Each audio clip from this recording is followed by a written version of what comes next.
18 अगस्त 2024 का ये वाकया है। एक महिला उत्तर प्रदेश के जीरा रायबरेली कोतवाली नगर थाने में जाती है और वहां जाते हुए रोते हुए बिलखते हुए कहती है कि साहब, एक लड़का मेरा पीछा करता है, मेरे से अश्लील हरकतें करता है।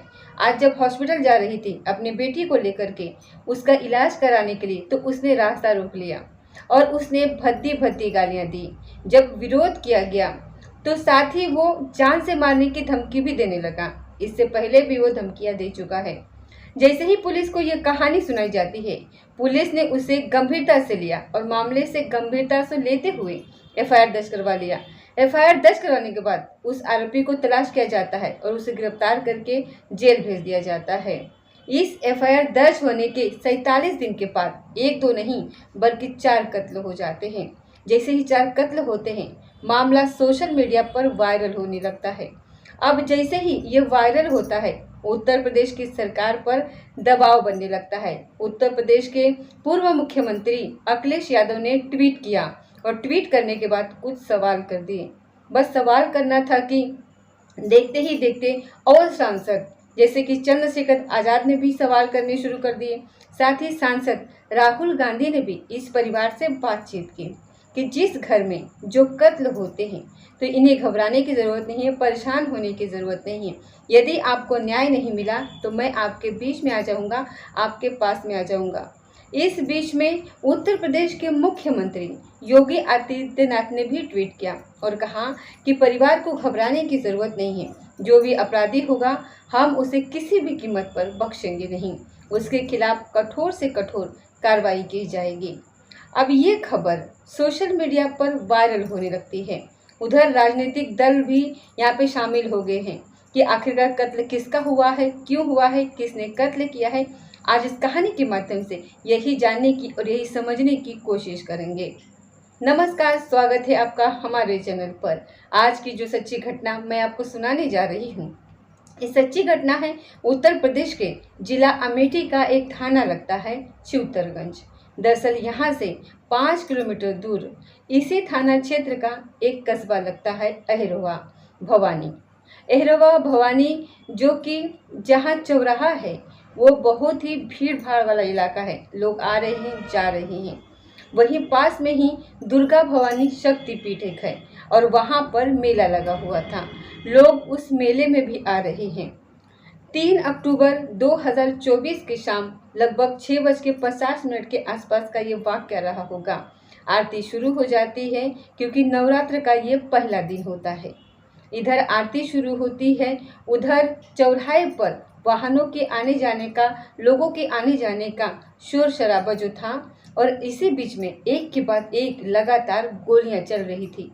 जब गोलियां चल रही थी तो कुछ लोगों ने ये सहज अंदाज़ा लगा लिया कि ये आवाज़ जो है वो गोलियों की है। दुर्गा भवानी शक्तिपीठ पर जो मेला लगा हुआ है, आरती शुरू हुई है, हो सकता है कि खुशी की वजह से किसी ने गोली छोड़ दी हो आसमान में, उसके वजह से।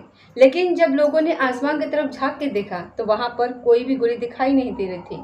तो जब जो गोलियां चल रही थी तो पहली गोली, दूसरी, तीसरी, चौथी, इस तरीके से 9 गोलियां चलती हैं। तभी लोगों की नज़र पहुंचती है कि चौराहे के पास में एक मकान है, सत्यव्रत अवस्थी उर्फ मुन्ना का। लोगों की नज़र वहां पहुंचती है कि उधर से गोलियों की आवाज़ आ रही है। लोग दौड़ते हुए भागते हुए वहां पहुंचते हैं। उन्होंने जो उस आँखों से अपना जो दृश्य वहां पर देखा, उस दृश्य को देखने के बाद हर किसी की आंखें खुली की खुली रह जाती हैं। घर के अंदर दरअसल 4 सदस्य होते हैं। मास्टर साहब जिनका नाम सुनील साहब है और उनकी पत्नी पूनम भारती जिनकी उम्र लगभग 32 साल के आसपास और मास्टर साहब की उम्र लगभग 34 साल के आसपास होती है। 2 इनकी बेटियां हैं, एक बेटी 1.5 साल की जिसका नाम लाडो रखा हुआ था, एक बेटी जिसका नाम दृष्टि रखा हुआ है जिसकी उम्र 5 साल के आसपास है। चारों के जो गोली लगी हुई थी उन चारों को गोली लगी हुई है और एक खून से लथपथ पड़े हुए हैं। आसपास के लोगों ने देखा कि मास्टर साहब को किसने गोली मार दी और क्या मामला हुआ है। तुरंत ही इन्हें यहाँ से उठाया जाता है, किसी भी वाहन से, किसी तरकीब से इन्हें सीधा नज़दीकी एक हॉस्पिटल होता है सिंहपुर हॉस्पिटल, वहाँ पर इन्हें पहुँचाया जाता है और पता चलता है डॉक्टर नब्ज जब टटोलते हैं तो कहा जाता है कि ये तो मर चुके हैं चारों। इनके मरने की खबर सोशल मीडिया पर वायरल होने लगती है। जहां देखो वहां कि एक मास्टर साहब है, यानी कि प्राइमरी में एक जूनियर हाई स्कूल है, उसके वो शिक्षक होते हैं, सरकारी विद्यालय में पढ़ाने वाले शिक्षक, जिनका व्यवहार बहुत ही अच्छा होता है। उनको किसी ने मार दिया है। ना केवल उनको मारा है, उनके पत्नी को भी मार दिया है, उनकी 2 बेटियां हैं, उनको भी मार दिया गया है। अब हर कोई ये जानने की कोशिश कर रहा था कि आखिरकार मास्टर साहब है कौन और कहां से हैं। दरअसल मास्टर साहब उत्तर प्रदेश का एक जिला है रायबरेली। रायबरेली का गदानंद गदागंज एक थाना लगता है और गदागंज थाना क्षेत्र का एक गांव लगता है सुदामापुर। यहाँ के वो रहने वाले होते हैं राम गोपाल। इनकी ही ये बेटे हैं सुनील कुमार। सुनील कुमार शुरू से ही पढ़ने में होशियार होते हैं। गरीबी की हालत थी, इसीलिए वो मेहनत करने से, मजदूरी करने से पीछे नहीं रहते थे, क्योंकि उन्हें पढ़ना था और पढ़ के ज़िंदगी में आगे बढ़ना था। इसीलिए किसी के यहाँ मजदूरी मिलती थी तो मजदूरी करने चले जाते थे। साथ ही वो बहुत मनरेगा में काम करते थे, तो मनरेगा में भी काम करने वो जाते थे। वहाँ से जो पैसे मिलते थे उन पैसे से वो अपनी पढ़ाई पर खर्च कर देते हैं। वक्त आगे बढ़ना लगता है और वक्त आगे बढ़ने के साथ साथ उत्तर प्रदेश पुलिस में एक वैकेंसी निकलती है कांस्टेबल की, यानी कि सिपाही की वैकेंसी निकलती है और सुनील कुमार को उत्तर प्रदेश पुलिस में बतौर सिपाही के तौर पर भर्ती कर लिया जाता है। 1 साल नौकरी की थी इन्होंने और 1 साल नौकरी करने के बाद लेकिन ये अप्लाई कर रहे थे आगे अच्छी कोई नौकरी इनको मिल जाए, इससे भी अच्छी कोई नौकरी मिले, इसके लिए ये लगातार आवेदन कर रहे थे। और बेसिक शिक्षा विभाग में इनको शिक्षकों के पदों पर इनको जो भर्ती निकलती है, इन्होंने वहाँ पर भी आवेदन करते हैं और 10 दिसंबर 2024 को आखिरकार इनको नौकरी मिल जाती है बेसिक शिक्षा विभाग में सहायक अध्यापक के तौर पर। पुलिस से ये बढ़िया नौकरी थी, इसलिए इन्होंने पुलिस की नौकरी छोड़ी और वहाँ से त्यागपत्र देने के बाद बेसिक शिक्षा विभाग में तैनाती पा लेते हैं और 12 मार्च 2021 को उत्तर प्रदेश के जिला अमेठी का एक कंपोजिट विद्यालय होता है पनहोना में, जो कि बताया जाता है कि अमेठी से लगभग 62 किलोमीटर दूर है। ये इस विद्यालय में ज्वाइन कर लेते हैं। इनका व्यवहार बहुत अच्छा बताया जाता है।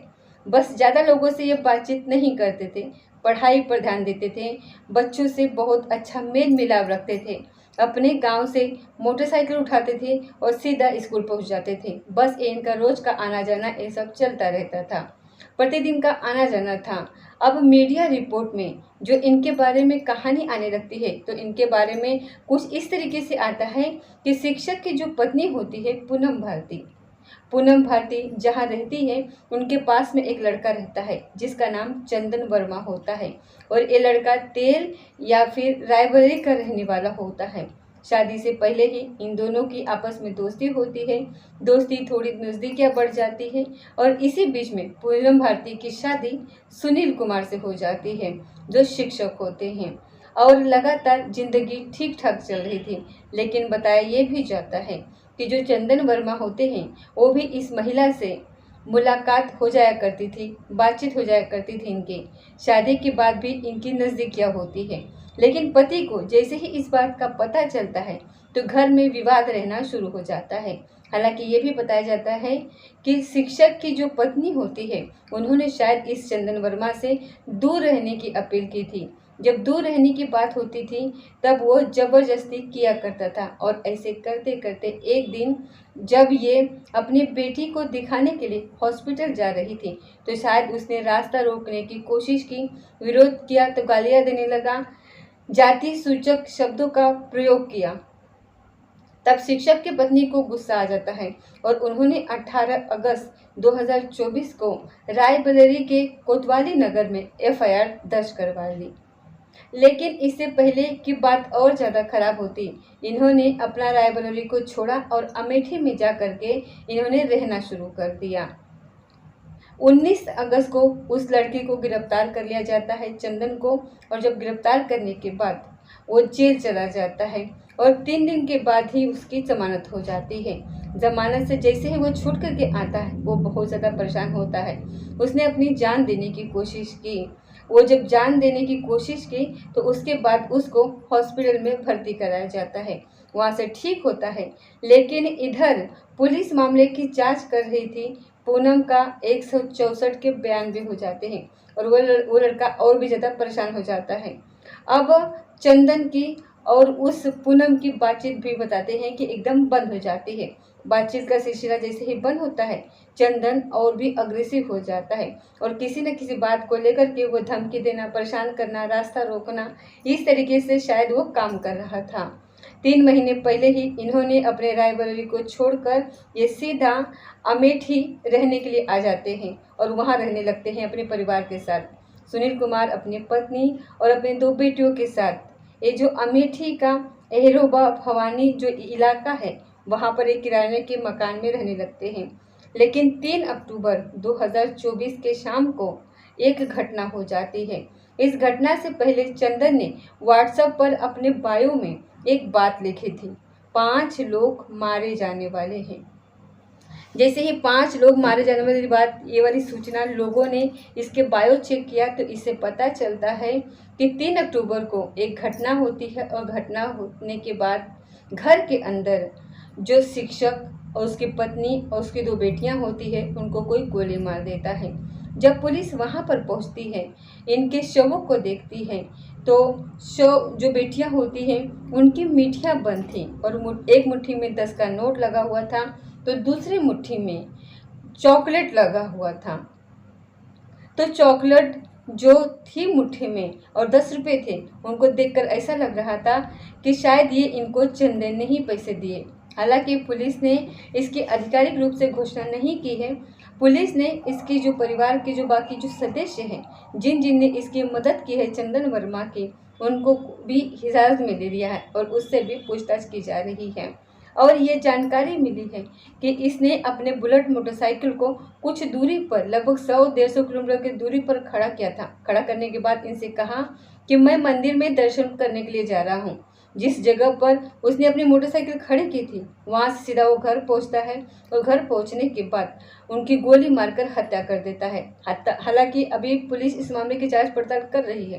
कातिल का नाम सामने आने ही वाला है, लेकिन मीडिया ने इस रिपोर्ट को जो रिपोर्ट किया है, जो मीडिया की रिपोर्ट के हिसाब से ये लगता है कि जो कातिल है वो चंदन वर्मा है और चंदन वर्मा पूनम बाटी से प्यार करता था और इसीलिए जब उसके खिलाफ मुकदमा हो जाता है तो उसने अपनी बेइज्जती का बदला लेने के लिए कुछ और वजह होगी। पुलिस जब इसको गिरफ्तार करेगी और गिरफ्तार करने के बाद जब घटना का खुलासा करेगी तब पता चलेगा। पोस्टमार्टम की रिपोर्ट आती है तो पता चलता है कि 3 गोलियां मारी जाती है। शिक्षक को 2 गोली मारी जाती है, शिक्षक की पत्नी को, और एक गोली मारी जाती है उनकी दोनों बेटियों को।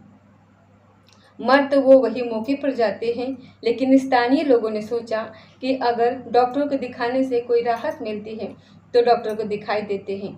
जब डॉक्टर के पास जाते हैं तो डॉक्टर उन्हें मृत घोषित कर देता है।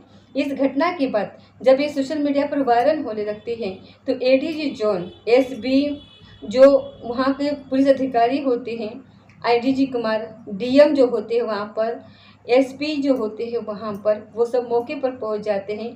5 टीमों का गठन किया जाता है। जितनी जल्दी हो सके उतनी जल्दी इस घटना का खुलासा कर दिया जाएगा।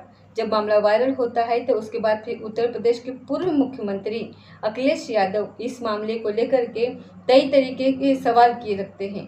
चंद्रशेखर आज़ाद जो भी हैं वो भी सांसद है और वो भी कई तरीके के सवाल खड़े करते हैं।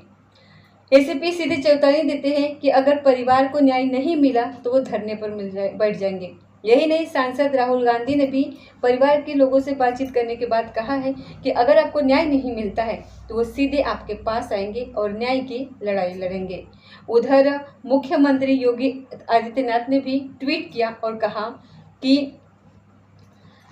अगर आपको घबराने की ज़रूरत नहीं है और इस मामले की उचित से उचित कार्रवाई की जाएगी। जो भी दोषी होंगे उन्हें पकड़ा जाएगा, गिरफ्तार किया जाएगा और किसी को भी किसी भी कीमत पर बख्शा नहीं जाएगा। ये कहा है आदित्यनाथ ने, योगी आदित्यनाथ ने।